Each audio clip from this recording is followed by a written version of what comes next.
Chosen ones, how does it feel knowing those who turned their backs on your suffering are now facing the consequences of their cowardice? Now that your strength has only grown, will you let your voice be heard, exposing the truth they tried to bury for years? The pain has lingered like a storm cloud, heavy and relentless, casting its shadow over every corner of your life. Someone you trusted, someone who should have been your protector or confidant, became the architect of your suffering. This was no simple one-time wound. It was the slow, deliberate erosion of your spirit. Each word, each look, each action from them was a knife twisting deeper with every passing day. You were left to wonder, why? Why did someone who claimed to love you choose to break you piece by piece, layer by layer? The answer lies not in what you lacked, but in what you possessed. You carry a light so fierce, so unyielding, that it threatens those who live in the shadows of their own insecurities. They saw your strength, your resilience, and instead of celebrating it, they sought to snuff it out. Like a towering oak in a forest of brittle twigs, your presence made them feel small, and rather than seeking to grow alongside you, they opted to tear you down. Their cruelty wasn't random, it was calculated, a desperate attempt to hide their own frailty by making you question your worth. But you never broke. Yes, you stumbled. Yes, you bled. But the fire within you never went out. Even as they chipped away at your confidence, you held on to a quiet, defiant strength. And the more they tried to diminish you, the more you became a reflection of their fears. They hurt you because they couldn't bear to see their own inadequacies in the light of your brilliance. And as the years went on, it became not just about controlling you, but about controlling the narrative. If they could make you doubt yourself, make you feel small, they could continue hiding from the truth of their own inadequacy. Your pain was never about weakness. It was never about you not being enough. It was about someone else being too small to embrace the vastness of who you are. They chose to hurt you because they could not stand to be in the presence of someone who shines so brightly. The truth they feared is the truth you must embrace. Their betrayal was never a reflection of your value. It was a testament to the greatness they could never match. You are still standing, and that is a power they will never possess. You stood there, open and vulnerable, while the people who should have shielded you from harm remained still, silent. They watched, unmoved, as someone you loved twisted the knife in your back again and again. Perhaps it was a partner, family, close friends, or those who pretended to care. Maybe it was those who smiled at you, shared a table with you, but did nothing as the wrecking ball of cruelty swung closer to you. They chose silence, and that silence wasn't passive. It was a weapon. Each time they refused to acknowledge your pain, it was like adding weight to the chains that already dragged you down. These enablers, masked by feigned indifference or under the guise of neutrality, were driven by forces darker than you could see at first glance. Some were too blinded by jealousy to confront the truth of your suffering, too bitter in their own lives to extend a hand. Your presence, even in pain, was a threat to them. They saw in you the strength to endure, the courage to face betrayal without crumbling, and that frightened them. To stand up for you would have meant standing in the reflection of their own inadequacies, confronting their own failures and fears. So they did nothing, choosing instead to let you drown in the storm they refused to acknowledge. And what was their reward for turning away? It was the preservation of their fragile peace, a false stability that your suffering made possible. If they admitted your hurt, if they came to your side, the delicate facade of their lives would shatter. They were complicit in your pain, not because they didn't know better, but because acknowledging it would mean admitting that they had the power to change things and chose not to. They chose their comfort over your survival. In that isolation, you began to question everything: your worth, your sanity, your very existence. How could they not see it? Why didn't anyone intervene? These questions clawed at you in the dead of night, dragging you into the abyss of doubt. You began to wonder if you were the one at fault, if somehow your pain was deserved. But here's the truth. They didn't ignore your suffering because it was invisible. They ignored it because it was undeniable. Their inaction, their cold indifference, was proof of your strength. They couldn't bear to witness someone who, despite all efforts to crush them, refused to fall. Their silence was more than complicity. It was a betrayal of the human bond they claimed to share with you. The hurt you carry isn't confined to the shadows of your mind. It's seared into your very being, written in the marks left on your body, the tremors in your hands, the tightness in your chest. Each scar is a testament to the depth of the violence you endured. The physical blows were as real and as undeniable as the emotional ones. The abuse wasn't subtle. It wasn't a wound that could be brushed away or rationalized. It was raw, visceral, a force that ripped through you with a brutality that left no room for misunderstanding. But still, they didn't see, or worse, they chose not to. The enablers, those who stood on the sidelines, dared to shift the blame onto you, as if you had summoned the cruelty upon yourself. They became accomplices in your suffering, twisting the narrative so skillfully that you began to question your own perception of reality. Each time you showed your scars, each time the evidence of your pain was laid bare before them, they turned their gaze elsewhere, pretending that the horror you lived was somehow a fiction you had created. They warped the truth until the lines between victim and perpetrator blurred in their eyes, convincing themselves and trying to convince you that the abuse was something you deserved. Your bruises became accusations in their mouths, as though your body, marked by violence, was somehow responsible for the violence itself. Every tear, every cry for help was twisted into proof of your supposed instability, your imagined weakness. They surrounded the abuser like a shield, not out of ignorance, but out of a deliberate choice to uphold the lie that protected their fragile sense of peace. Confronting your truth would have required them to face the abuser's cruelty and their own cowardice, and that was something they could not bear. So they chose the easier path, the path where you were to blame. They fed your abuser's power by affirming the lies that kept you trapped, that told you this was your fault, that you were somehow the cause of your own destruction, and in doing so, they became architects of your isolation.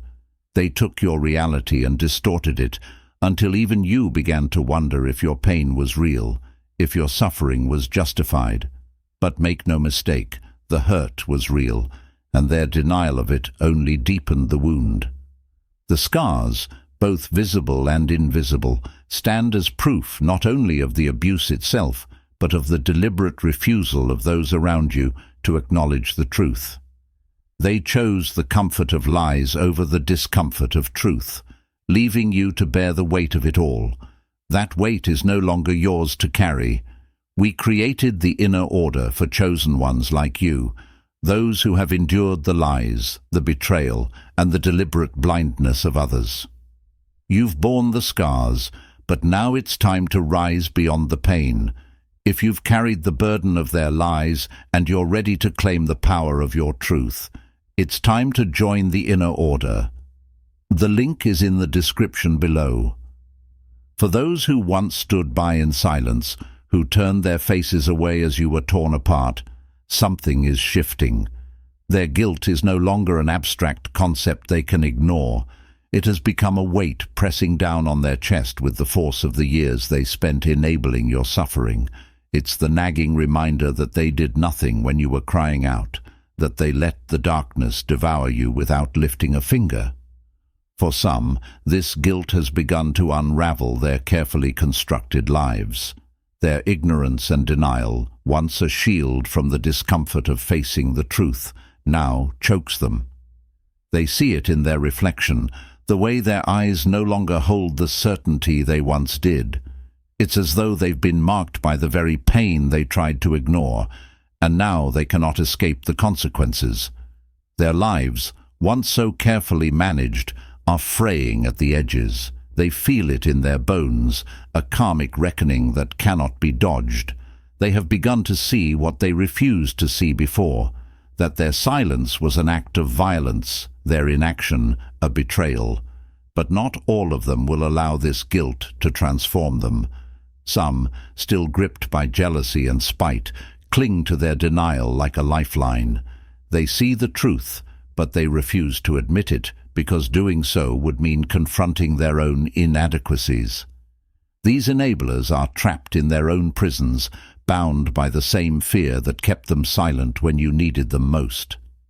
To acknowledge their wrongdoings would mean tearing down the fragile ego they've spent years cultivating. They cannot bear the thought that you, the one they watched suffer, have grown stronger in spite of it all, while they remain small, shackled to their envy and resentment. They continue to lash out, refusing to change, because to them, change would mean admitting defeat. They are stuck, frozen in the very moment they chose to turn away from you, and they can go no further. Their refusal to evolve only deepens their bitterness, leaving them to rot in the very jealousy that once fueled their betrayal. They are still bound to the lies they fed themselves, the comforting delusion that it was easier to ignore your suffering than face their own complicity. You, on the other hand, have already transcended them. You've survived, grown, and become something they could never touch. They are now just shadows in your rear view, forever lost in the web of their own making. Your healing begins the moment you decide to sever the ties that bind you to the source of your suffering. The walls of this toxic environment have closed in around you for far too long. Each interaction, another link in a chain designed to keep you bound, small, and controlled. These abusers and their enablers feed on your reactions, drawing strength from the emotional energy they provoke. Every glance, every word exchanged with them, is fuel for their chaos, a lifeline to the very power they wield over you. To them, your pain is a mirror for their own inadequacies, and they cling to your suffering like parasites. But the most potent weapon you have is detachment. The moment you stop feeding their hunger for control, they begin to starve. They thrive on your reactions, your anger, your sadness. It's what sustains their fragile egos. When you stop caring about their opinions or their desperate attempts to keep you tethered, you become untouchable. Their words, once sharp as knives, begin to dull against the armor you forge from indifference. Their chaos swirls around you like a storm, but it no longer finds purchase in your mind. You've built walls within yourself, stronger than any they could ever tear down. The power to heal comes not from external validation, but from the strength that has always burned within you. It is your silence, your refusal to engage, that unravels their control. They cannot drag you back into the darkness unless you let them. They cannot make you doubt yourself unless you give them permission. As you remove yourself from their toxic grasp, you'll feel the weight lifting, the fog clearing. It is not an escape, but a reclamation, a reclaiming of the power they tried to steal from you. The more distance you create, the more their influence fades into insignificance, until they are nothing more than ghosts of a past that no longer holds you. You are no longer the victim of their games. Your healing is an act of defiance, a quiet rebellion against everything they tried to instill in you. They want you to care, to flinch, to return to the web of their manipulation. But you owe them nothing. The key to your freedom lies in your ability to walk away, not just physically, but emotionally, mentally, spiritually. Let them flail in the storm they created. You are no longer a part of it. You are already miles beyond their reach, and that is your greatest victory. The one who wounded you is not driven by love or empathy, but by the need for control, the relentless hunger for validation.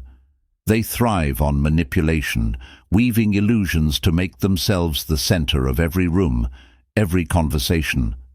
Their power comes from the chaos they orchestrate, the way they twist your reactions into weapons they wield with precision. To the outside world, they wear the mask of charm, of competence, of the eternal victim. They make themselves the martyr while painting you as the villain, a carefully constructed narrative designed to uphold their fragile ego. To the people around them, they seem flawless, charismatic, and even vulnerable, while you are made to seem unstable, overly sensitive, or even cruel. But you know the truth. You felt the slow erosion of your sanity as they pulled strings behind the scenes, setting traps designed to provoke you into responding with anger, frustration, or tears. They lay the groundwork for their betrayal by isolating you, spinning their webs with every whispered word, every calculated action. Their charm is a facade, their empathy a lie. They live for the reactions they can pull from you, each one a victory that justifies their toxic behavior. But you hold the key to dismantling their entire scheme. The moment you stop reacting, the moment you refuse to play the role they've scripted for you, their power begins to crumble. Without your emotional energy to feed on, they are left exposed, desperate, and empty. Their strength lies not in who they are, but in how they make you respond.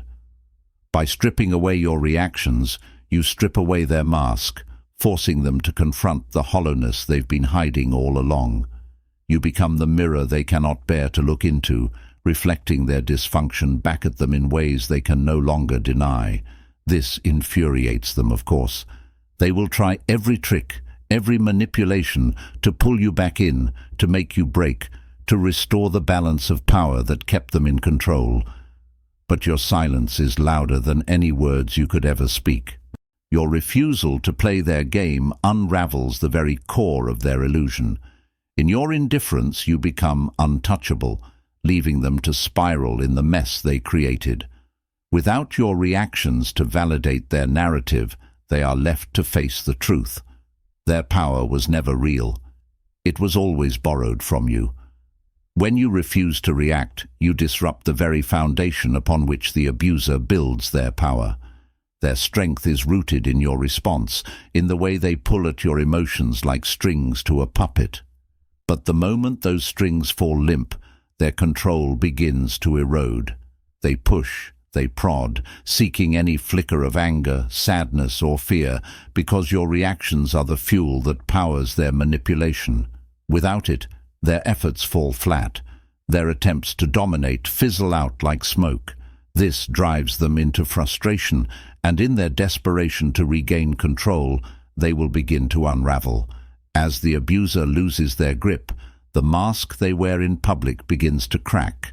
Their polished facade, once so convincing to others, starts to slip. They expose themselves not through grand revelations, but in the subtle ways they falter, the frantic attempts to provoke that no longer work. They stumble, and in their rage they make mistakes. The very people who once believed their charm, who were blinded by their charisma, will begin to see the truth. You won't need to prove your story anymore. Their actions will speak louder than any words you could offer. Your strength lies not in confrontation, but in withdrawal. By disengaging emotionally, you take away the power they seek to wield over you. It's not silence born from defeat, but from a place of unshakable resolve. You create a wall they cannot penetrate, an impenetrable fortress where their manipulations fall to dust before reaching you. In this space, their cruelty, their lies, no longer find purchase. They rage against it, clawing for a way back in. But your calm leaves them powerless, and as they spiral in their own frustration, their carefully constructed reality begins to crumble, piece by piece. Eventually, the abuser is left alone with the ruins of the illusion they've built. They will show their true nature to the world, and the weight of their own actions will crush them. You won't have to lift a finger. They will self-destruct under the pressure of their own lies, their own cruelty. Your strength in stepping back is what will expose them. What they fail to understand is that your disengagement is not surrender. It's the ultimate power move. They will fall not because of what you did, but because of what you refused to do, react. And when they finally crumble, you will walk away free, untouched by the chaos they tried to drag you into. You stand on the other side of the fire now, no longer a victim bound by the chains of betrayal, but a warrior who has emerged from the wreckage stronger, sharper. The power that was taken from you, twisted and distorted to serve others' purposes, is now back in your hands. You owe nothing to those who tried to break you, no explanation, no emotional labor, no more tears. The abuser and their enablers thrived on the energy you once gave them, but by refusing to react, you starve them of the control they crave. Every moment you focus on your own healing, you reclaim what was stolen. You take back your dignity, your peace, and your sense of self. The path ahead may be long, strewn with the remnants of pain, but you are no longer walking it in the shadow of those who sought to diminish you. You are blazing a trail, and in your refusal to bend, your light only grows brighter. This is not about revenge. It is about justice. And the justice lies in your strength, your resilience, your refusal to be defined by the harm inflicted on you. Now, let others see what true power looks like. Share your story. Let your voice be a testament to survival, a weapon against silence, because in telling your truth, you remind others of their own strength, and together you become an unstoppable force. The time has come to reclaim not just your power, but your voice. Your story matters. Now let the world hear it.